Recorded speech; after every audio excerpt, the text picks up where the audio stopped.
Eu vou conversar agora com o médico William Narras. Ele é professor titular da cadeira de urologia da USP e membro do Corpo de Cirurgiões do Sírio-Libanês em São Paulo. Especialista, naturalmente, em urologia, mais especificamente na uro-oncologia. Doutor William, é um prazer falar com o senhor. Tudo bem? Em ordem, Mauro, um prazer, um privilégio aí ter essa oportunidade de conversar com você, com os seus seguidores, seus amigos. Então, vamos ver se eu consigo esclarecer aí algumas dúvidas e enriquecer o entendimento aí das doenças do trato urinário. Bem, as doenças do trato urinário, mas na urologia, creio eu que a maior demanda seja a questão da próstata, não é isso? A urologia tem dois campos principais de atuação. Quando nós, todos os homens, passamos dos 45, 50 anos, a doença ou a patologia mais comum que acomete o homem, tirando os tumores de pele, que são os melanomas, os tumores, outros tipos de tumores mais superficiais ou mais simples de pele, tirando esses tumores de pele, o tumor de próstata é a afecção mais comum no homem. Então, é uma patologia a partir dos 45, 50 anos muito frequente. Os mais jovens é o cálculo urinário, que agride e faz parte das patologias que o urologista trata e acompanha. Bem, eu lembro que até pouco tempo, a partir dos 40 anos, era recomendado o toque retal, o PSA, as preocupações com próstata. Por que cresceu? Por que passou para 50? Isso daí é uma briga no bom sentido, em que se discute e que se procura achar um momento ideal para que você consiga fazer o diagnóstico do problema da próstata. Não tem dúvida, como em qualquer doença, quando mais cedo fazemos esse diagnóstico, maior é a chance de você curar aquele indivíduo e menor são as complicações desse tratamento. Então, por isso que se busca um tratamento precoce. Porque, evidentemente, se você está tratando e a doença está restrita à próstata, você tem condições de, ao retirar ou tratar com radioterapia, o que quer que seja, curar o indivíduo, antes dele ter se espalhado pelo corpo. Então, no passado, se considerava, tem alguns pré-requisitos que são importantes para tentar clarear o momento ideal para tratar. No passado, se falava em 40 anos para aqueles que têm antecedente familiar de câncer da próstata. E outros falavam, e quando não havia esse antecedente, a partir dos 45 anos. Hoje, o que a Sociedade Brasileira de Urologia, os maiores centros do mundo recomendam é, a partir dos 45, quando o indivíduo tem um antecedente familiar de câncer, um irmão, um pai, um direto, e a partir dos 48 anos, ele, quando não tem esse antecedente, ele começa a fazer o toque. Existe um exame de sangue, que é conhecido por todos, que se chama antígeno prostático específico. É uma proteína que é sintetizada pela célula da próstata, que somente a próstata produz, e que esta proteína é eliminada no sêmen. Quando o homem ejacula, este sêmen é rico nesta proteína, que se chama PSA. Ela serve para solubilizar o sêmen. Quando você tem uma inflamação, um tumorzinho na próstata, esse PSA, que segue um caminho normal para sair no líquido ejaculado, começa a aparecer na corrente sanguínea.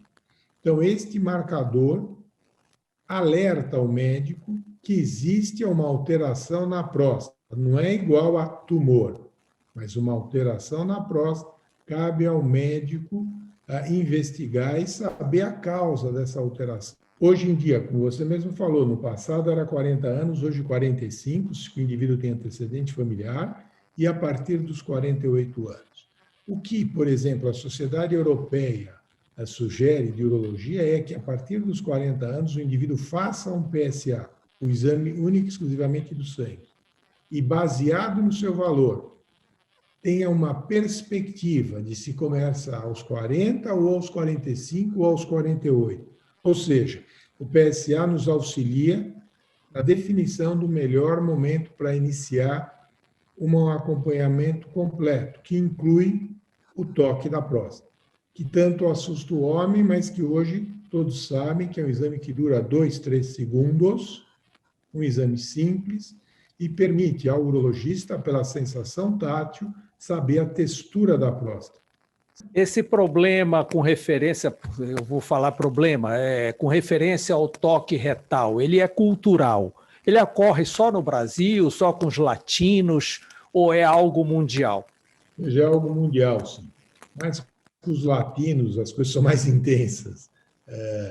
Aqui no Brasil, talvez pela falta de formação de muitos, ou a cultura é mais intenso. Sim. O exame dura 2 segundos. É uma coisa totalmente sem nexo, essa paura. A mulher faz o toque vaginal desde que tem atividade sexual, ou isso daí não faz com que ela seja mais fraca ou mais forte. Ou seja, é um preconceito que hoje é muito menos que era no passado. Bem, isso permite ao médico sentir a textura. O câncer prostático ele tem que ser procurado, ele tem que ser pesquisado. Não existe nenhum sintoma que possa alertar o paciente? Veja, na década de 80, antes da existência do PSA, o único exame que dispunhamos era o toque. Ou seja, quando você via o indivíduo com câncer de próstata, na década de 80, 80% a 90% já tinham doença espalhada pelo corpo. Nos últimos 10, 15, 20 anos, isso mudou. Hoje, 80% das doenças está restrita à próstata. Então, o PSA é uma excelente ferramenta que sozinho não resolve tudo. Precisa do toque, porque tem tipo de tumor, cerca de 5% deles, que não produz o PSA. E por isso que o toque é importante. Mas o PSA mudou a história do tratamento do câncer de próstata. Bem, nessa evolução da medicina, também a cirurgia se atualizou bastante com a chegada da robótica, né, doutor William? Então, veja, a cirurgia hoje, em todas as áreas, procura formas menos agressivas ao indivíduo, menos que viola o corpo do indivíduo. Então, hoje você tem a laparoscopia, para tirar uma vesícula, a colicistectomia, que se faz por laparoscopia. O que é a laparoscopia? São pequenos orifícios que se abrem no corpo, a gente punciona, introduz por esses indivíduos pinças. Essas pinças são manuseadas pelo médico de tal forma a realizar o procedimento. O procedimento é o mesmo. Você tem que tirar a vesícula do indivíduo, tirar a próstata. O que nós estamos escolhendo é um caminho que agrida menos o nosso paciente. Então, a laparoscopia foi um caminhar, e outro caminhar foi a cirurgia robótica, que ao invés do médico segurar a pinça, o médico coloca essas pinças neste robô e ele manipula essas pinças com joystick, como se fosse um videogame. Então, nós somos obrigados a novamente aprender a operar a mesma cirurgia, ou seja, os conceitos são o mesmo. Só o caminho ou a forma para alcançar o nosso resultado é diferente. Então, a precisão aumentou, né? A precisão aumentou. Com certeza, Mauro. Nós temos, não que a cirurgia aberta esteja errada, isso é muito importante para os seus seguidores saber. Não está errado quem faz cirurgia aberta, porque a cirurgia é a mesma. O que nós sabemos que com a cirurgia robótica, nós temos condições de agredir menos o doente. Aquele indivíduo, ele sangra menos, em vez de ficar 4 dias internado, fica 2 dias. Durante o ato cirúrgico, como você usa insuflar o abdômen do indivíduo, sangra menos do que na cirurgia aberta. O período, porque como você tira a próstata e costura a bexiga, a uretra, você precisa ter um período para cicatrização. Com a cirurgia aberta, nós esperamos, em geral, 14 dias.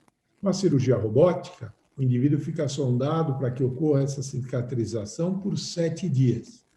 E quais são os inconvenientes da cirurgia da próstata?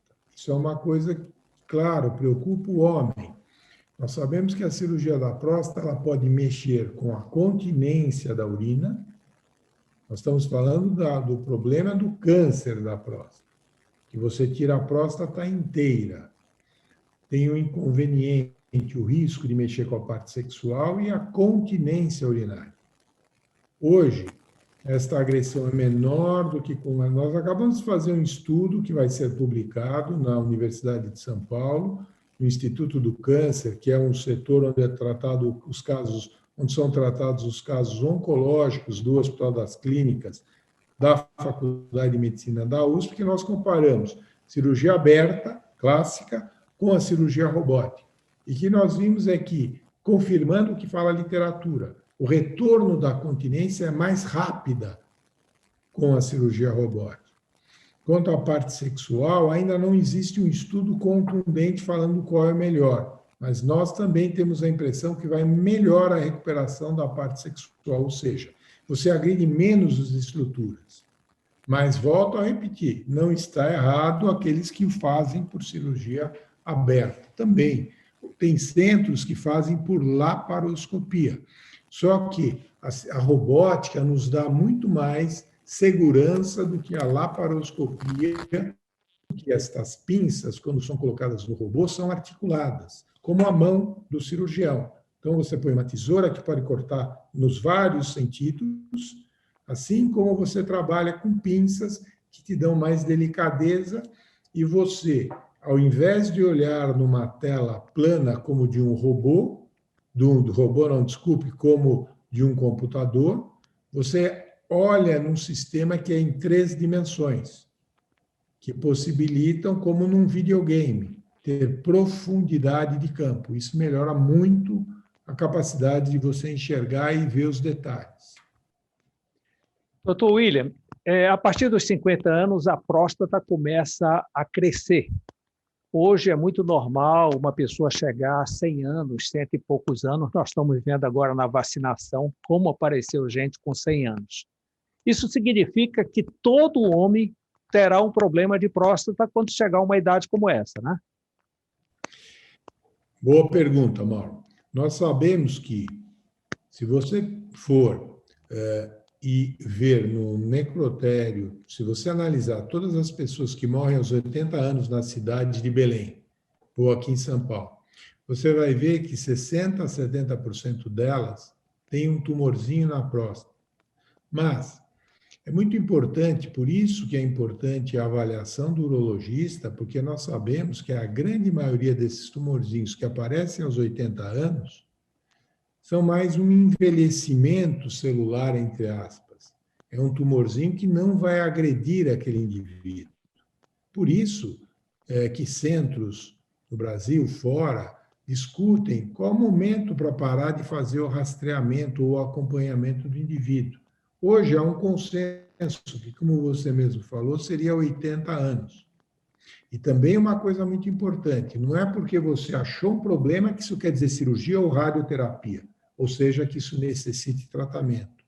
Nós sabemos que tem um tipo de tumorzinho de próstata que é menos agressivo, que se permite só de segmento, sem a intervenção do médico. Então, é muito importante conversar com o seu urologista, saber o tipo de tumor, saber a idade.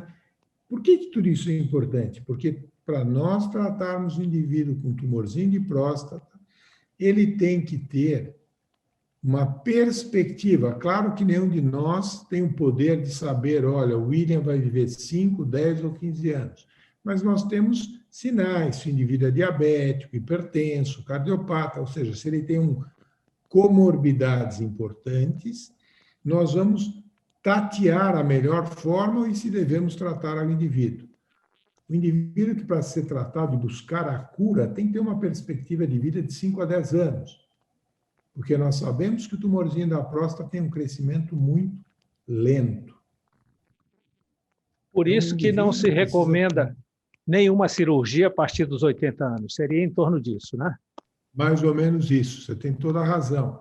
Você escolhe muito bem o indivíduo, a gravidade da doença ou a intensidade da agressividade da doença. Porque nós sabemos que o tumorzinho da próstata tem desde os mais bonzinhos até os mais agressivos. Então, é importante o contato com o seu urologista, a conversa, o contexto em que se aplica o que o indivíduo tem um problema de saúde prostático. Logo no início, surgindo o tumorzinho, basta fazer a cirurgia e retirar. Não tem um tratamento posterior com quimioterapia, radioterapia, isso só nos casos mais graves. Veja, aí é exatamente porque da importância do diagnóstico precoce. Se a doença, a célula inicial, que é a célula neoplásica, está no interior da próstata, se nós tiramos a próstata, não tem mais célula doente no resto do corpo. Ou se nós fazemos uma radioterapia, você está matando aquela célula no seu nascedouro. Você não tem nenhuma célula que está participando que fugiu da próstata, que está num gânglio, que está num osso. Então, o tratamento local é curativo. Hoje, se o indivíduo, no seu segmento, ou se nos apresenta com uma doença que saiu da próstata, aí nós temos outras ferramentas que são usadas para controlar essa doença. Certo. O Novembro Azul, a campanha do Novembro Azul, o senhor tem notado que tem diminuído o índice de casos mais graves? As pessoas estão mais preocupadas em procurar precocemente um atendimento médico? Isso tudo hoje, com certeza, mudou. Como eu estava falando, Mauro, no passado, desculpe, eu mudei de ambiente porque estava instável aqui a internet. No passado, 80% dos casos chegavam ao médico com uma doença bastante agressiva. Agressiva que eu digo, desculpe, eu me expressei mal, uma doença já à distância. Já não era mais uma doença restrita à próstata. Hoje em dia, com o alerta, com os exames rotineiros, com os check-ups, a maioria das doenças são restritas à próstata e o tratamento local cura o indivíduo. Por isso que é importante o indivíduo estar alerta e fazer o diagnóstico precoce para buscar a cura com uma menor agressão a ele, uma menor morbidade. Doutor William, o que é que o indivíduo deve fazer para evitar o cálculo renal? Ouve-se falar que é uma dor incrível. A dor do cálculo é infernal mesmo, uma das piores dores. Ela é decorrente do fato de o cálculo obstruir o fluxo da urina. E toda a musculatura ureteral, piélica, calicinal se contrai para jogar fora essa pedra. Então, o ideal é nós evitarmos a formação de um cálculo. E como que se evita a formação de cálculo? Existem várias teorias para explicar por que o indivíduo forma um cálculo, mas todos se concentram no fato de que nós temos aumentado a excreção de alguns solutos na urina. Cálcio, ácido úrico, o oxalato em cálcio. E você forma, a grande maioria dos cálculos são de oxalato de cálcio. 70% deles são oxalato de cálcio. Existem outros, ácido úrico ou outras causas. Mas o mais importante é nós entendermos por que o indivíduo forma um cálculo. Porque existe uma grande concentração desses sais na urina e eles precipitam. Quer porque o indivíduo absorva muito cálcio da dieta, quer porque ele deixe escapar o cálcio, por exemplo, na urina. Tudo é relação entre soluto e o solvente, que é a água. Então, qualquer que seja a etiologia do cálculo, se o indivíduo aumentar a ingesta, mais solvente é colocado nessa urina, menos chance dele formar um cálculo. Então, é fundamental a mudança do hábito. O indivíduo deve tomar bastante líquido, aquele indivíduo que é um formador de cálculo, claro, precisa fazer um estudo metabólico, mas, em linhas gerais, o aumento da hidratação, sobretudo, por exemplo, em Belém, em que o indivíduo está numa temperatura constantemente elevada, sua muito, então ele perde pela perspiração, perde pela sudorese e menos pela urina. Então, a sua urina é mais concentrada. Então, é fundamental aumentar a ingesta, independente da etiologia, para evitar que esses cristais se precipitem, formem um cálculo, o organismo tenta eliminar esse cálculo, obstrui o fluxo de urina, e aí, muitas vezes, nós somos obrigados a tomar medidas para a remoção deste cálculo. Em linhas gerais, é beber água, né? O ideal. Isso mesmo. Doutor William Darras, muito obrigado por essa consulta pública, por todas essas informações. Muito obrigado por essa entrevista e boa noite para o senhor. Mauro, muito obrigado aí pelo convite, esse privilégio aí de ter dividido um pouco esse público fiel e seus amigos e espectadores, e espero ter enriquecido, esclarecido um pouco a ideia do que é a urologia, o problema da próstata e o dia a dia do nosso trabalho, nosso dia a dia. Muito obrigado, Mauro. Obrigado, boa noite para o senhor.